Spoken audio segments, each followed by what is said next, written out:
Acceder a la vivienda es inalcanzable para la mayoría de los chilenos, así lo revela un informe entregado por la Cámara Chilena de la Construcción. Sí, queremos analizar estos datos entregados por este estudio. Estamos en contacto con Francisco Vergara, quien es académico de la Facultad de Arquitectura y Construcción de la Universidad de las Américas. Francisco, ¿cómo está? Muy buenas tardes.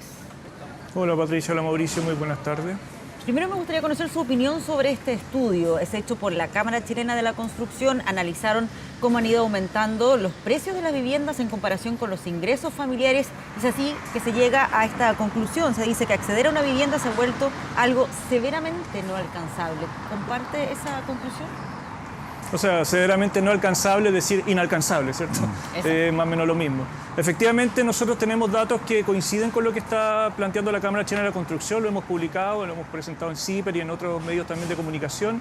Y al principio nos trataron un poco de alarmistas, pero en realidad lo importante acá es empezar a trabajar con cuáles son las posibles soluciones que se pueden llegar a este problema. Es un problema totalmente real, es un problema tremendamente complejo y que obedece a diversas causas, y las causas, entre ellas está, por supuesto, el precio del suelo, pero también hay otras causas que han sido ignoradas y que no han sido mencionadas mucho, que tienen que ver con la rentabilidad del negocio inmobiliario, con la estabilidad del negocio inmobiliario en relación a otro tipo de negocios y con la financiarización de la vivienda también, que es un fenómeno bastante relevante que se ha estudiado muy poco en Chile. Sí, claro, Francisco, en definitiva, claro, el precio de las viviendas en general, y es un hecho, digamos, están caros en Chile respecto del nivel de ingresos. El tema está, como plantea usted, saber por qué, digamos, estos precios son tan caros, digamos.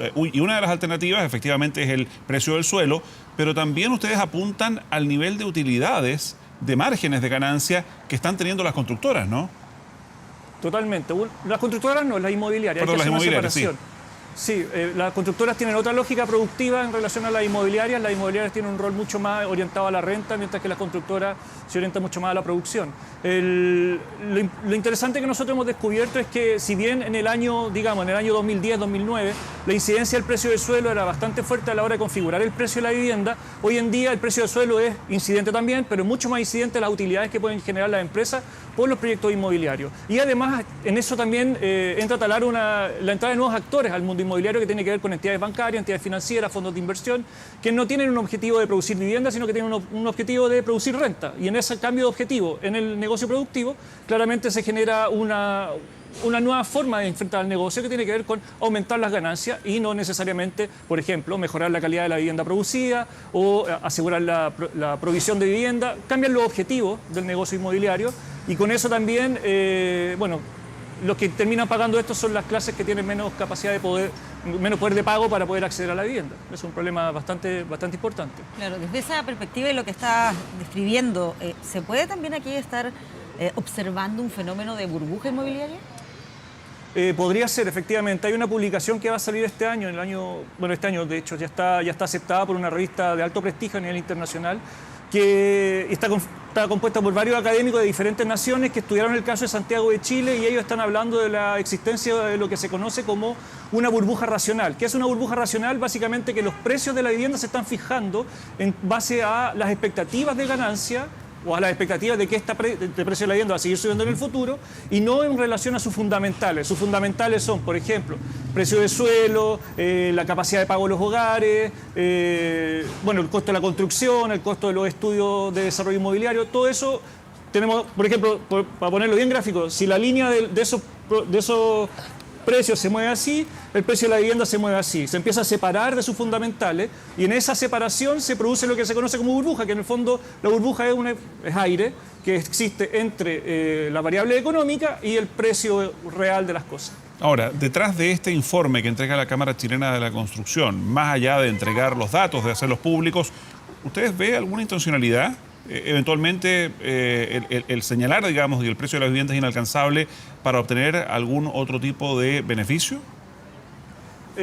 Yo no creo que exista en este caso no creo que exista una mala intención de la Cámara Chilena de la Construcción. Yo creo que están realmente, honestamente preocupados, porque están viendo cómo muchos clientes están siendo excluidos del mercado inmobiliario en una sociedad, en un país donde tenemos que la vivienda es principalmente entregada por el mundo privado a las personas.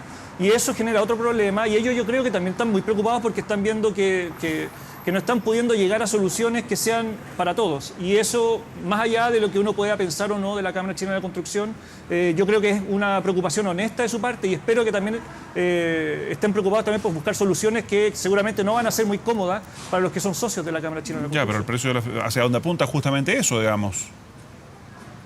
O sea, claro, hay que bajar los precios. O tenemos otra alternativa, ¿cierto? Que es aumentar los salarios, pero yo creo que es mucho más difícil aumentar los salarios que bajar los precios. Ya, ¿y cómo se bajan los precios? Porque incluso desde la Cámara de Diputados estaba revisando algunas declaraciones de quienes están ahí en la Comisión de Vivienda y plantean, por ejemplo, generar límites a las utilidades, a las ganancias para las inmobiliarias.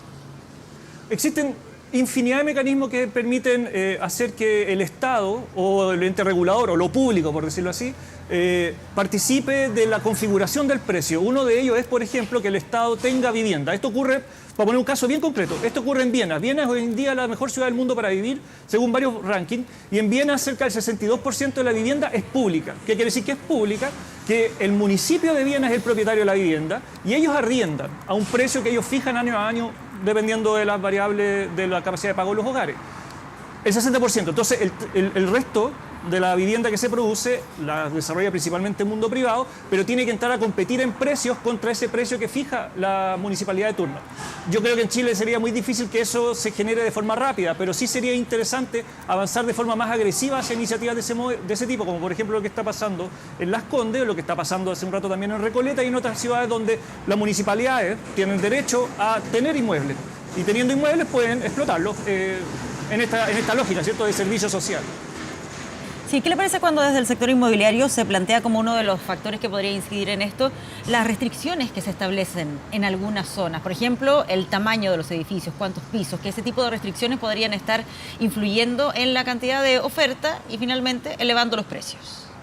Yo creo que efectivamente puede haber algo de eso en la configuración del precio, pero no creo que sea tan incidente como son las expectativas de rentabilidad. Nosotros hemos hecho el ejercicio de reducir la cantidad de pisos a un edificio que sea ya rentable de desarrollo en Santiago Centro y hemos descubierto que un edificio de 12 pisos le hemos quitado 5 pisos para saber si sigue siendo rentable y bueno, la rentabilidad sigue funcionando. No es tan rentable como el de 12 pisos, pero sigue siendo rentable para lo que sería la evaluación financiera del proyecto. Entonces, claro, incide, efectivamente.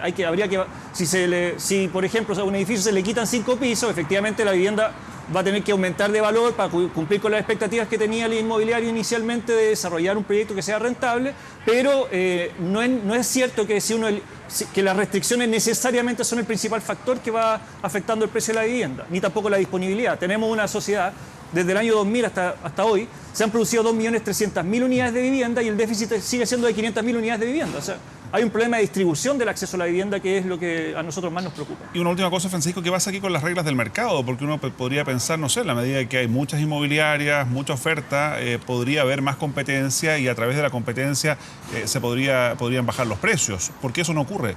¿Se ponen de acuerdo?